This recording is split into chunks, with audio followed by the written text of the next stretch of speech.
remote en direct depuis le salon technique de l'enseigne Big Ship qui permet de découvrir toutes les nouveautés que vous allez bientôt voir en magasin sur la saison 2025. La corderie Cousin, qui est une corderie lilloise, elle présente Constrictor. C'est un bloqueur textile qui n'est pas tout neuf, hein, puisqu'il a été lancé il y a 10 ans. C'est plébiscité par les teams de course. Et je vous propose de rencontrer Pierre Asselin, le responsable nautisme chez Cousin, pour nous en parler de ce bloqueur, parce que c'est vraiment une révolution quelque part dans les manœuvres de voilier. Bonjour Pierre. Bonjour Nicolas. Alors, d'ici quelques heures, Charlie va atteindre les Sables d'Olonne et, on va croiser les doigts, sans doute remporter ce Vendée Globe 2025. Et en fait, sur ce Vendée Globe, une grande majorité de bateaux ont des bloqueurs textiles. Oui, c'est vrai. Et je souhaitais que tu nous présentes Constrictor, parce que Constrictor, c'est un bloqueur textile pour les cordages qui est assez dingue, un peu contre-intuitif en utilisation. Alors, explique-nous le principe de ce bloqueur. Alors, généralement, quand on a un bloqueur sur un piano, c'est une sorte de levier qui se referme et qui écrase le cordage. Ouais, le bloqueur classique, il fonctionne avec des éléments mécaniques en métal, des cames. Donc la came vient se refermer sur le cordage et elle bloque le cordage de cette manière. Donc vous avez effectivement un levier qui vient mettre la came en pression sur le cordage et le cordage est bloqué, quoi. Et alors, avec le Constrictor, c'est pas du tout ce principe. Alors, ce que l'on découvre ici sur cet exemple de présentation, c'est qu'on a donc notre cordage qui est censé être mobile et on a une gaine. Et c'est cette gaine donc qui est le bloqueur. Ouais, en fait, là, le principe qui est utilisé pour le bloqueur textile Constrictor, c'est à peu près le même principe que celui d'une épissure. C'est-à-dire que vous avez une gaine, la partie supérieure, en aramide, qui vient enserrer un cordage qui passe au travers. Et plus le cordage qui passe au travers vient tirer, plus la gaine s'allonge autour de lui et le bloque. Et elle ne le bloque pas sur un point donné, mais sur toute la longueur de la gaine, c'est ça? Oui, absolument. Donc pour un bloqueur comme celui-ci, pour un cordage de 10 mm, vous avez une gaine qui va avoir une longueur de 60 cm à peu près. Et donc la surface de contact et de blocage, elle se fait sur 60 cm. Donc l'avantage, un des premiers avantages de ce Constrictor, c'est de ne pas abîmer le cordage. Oui, parce qu'il n'y a pas de pincement en fait. Voilà, exactement. Ça resserre sur une grande longueur et ça répartit le blocage. Ouais, et puis c'est cordage sur cordage. Cordage sur cordage. Voilà, donc vous n'avez pas de matière agressive qui vient endommager le cordage à l'intérieur. Alors en quoi ça consiste? Quels sont les différents éléments? On a déjà cette gaine en aramide. Ouais, alors ça c'est le principe, c'est évidemment le fondamental. L'élément fondamental, c'est cette gaine. Une gaine en aramide qui a été développée il y a un moment déjà. Et qui va permettre de bloquer le cordage. Donc ça c'est le premier élément. Cette gaine, pour la maintenir sur le bateau, bien évidemment, en point fixe, on a une embase qui peut se présenter sous différents formats. Là c'est une embase standard qui vient remplacer et se positionner sur un piano à la place de n'importe quel bloqueur. Vous avez un Anthrax qui est le même que tous les bloqueurs, exactement.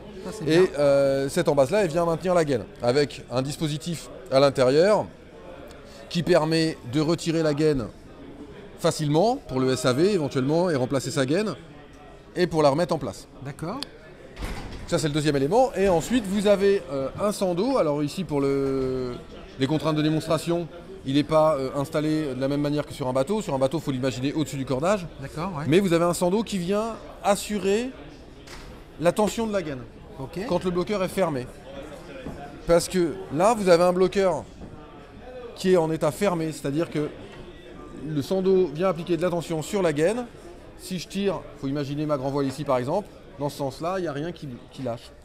Pour l'ouvrir, c'est tout simple, j'actionne la tirette. Et en fait, je resserre la gaine, voilà, donc elle s'élargit. La gaine se retrousse, elle s'élargit, et là, le cordage passe librement. C'est dingue parce que c'est totalement contre-intuitif d'avoir à tirer pour débloquer. On penserait plutôt tirer pour bloquer. Là, on tire pour débloquer. Ouais. Après, le sando tire pour bloquer. Là, voilà, c'est effectivement un système qui n'est pas commun parce qu'on bloque les cordages maintenant depuis une quarantaine d'années, toujours de la même manière, avec cette fameuse came. Mais aujourd'hui, après 10 ans de présence sur le marché, le Constrictor s'est affirmé comme une excellente alternative, et pas seulement pour la course au large. Alors, il y a une chose qui est dingue, c'est que la capacité de stop, de retenue, est beaucoup plus importante que sur un système de blocage traditionnel. Ouais, à taille équivalente, effectivement, on est, ça dépend des types de bloqueurs, mais sur un rapport de 1 à 3 au minimum, ouais, en termes de résistance. Donc, par exemple, sur un bloqueur comme celui-ci, on va être sur une résistance qui va aller au-delà d'une tonne 5. Donc c'est très intéressant. Et c'est pour ça, effectivement, qu'on le retrouve de manière généralisée sur les bateaux de course, quoi. Quel que soit le bateau d'ailleurs, que ce soit effectivement les bateaux qui font le Vendée Globe en ce moment, ouais. Ça peut être les classes 40, mais aussi les bateaux de Grand Prix. Voilà, les TP52, les bateaux IRC qu'on voit partout. Ouais. Alors c'est quoi on va dire les avantages? Résumons les avantages de ce bloqueur textile.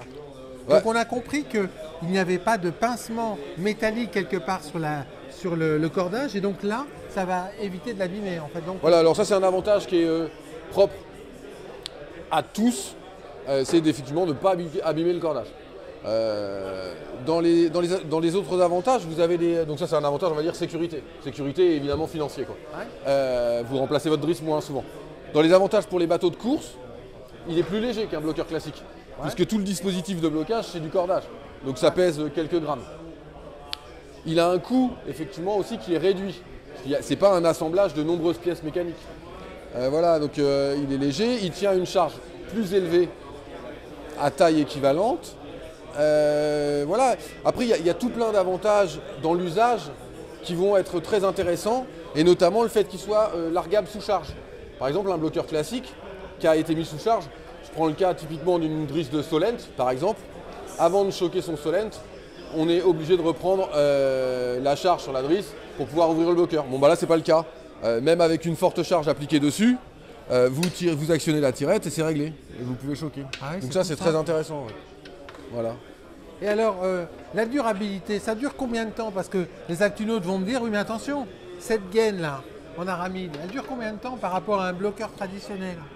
En utilisation normale sur un bateau de plaisance qu'on voit dans les ports, un bateau de 10 mètres par exemple, enfin un First 31.7, je dirais tous les 5 ans. Vous changez votre gaine tous les 5 ans. Et le sando, parce qu'on va me dire, attention, pièce d'usure, le sando, lui, ça change tous les combien un sando comme ça? Le sando, c'est tous les ans. Tous les ans? À peu près. Ça dépend évidemment, il va s'user plus vite en Méditerranée. Ouais, avec les UV. Qu'en Normandie. Mais je dirais tous les ans. Après, le sando, c'est une pièce d'usure, mais c'est une pièce d'usure sur ce bloqueur-là, comme c'est une pièce d'usure sur un Avalmoud chariot, par exemple. Donc, je dirais, c'est une habitude à prendre de vérifier son sando, mais comme on le ferait à d'autres postes où le sando est nécessaire.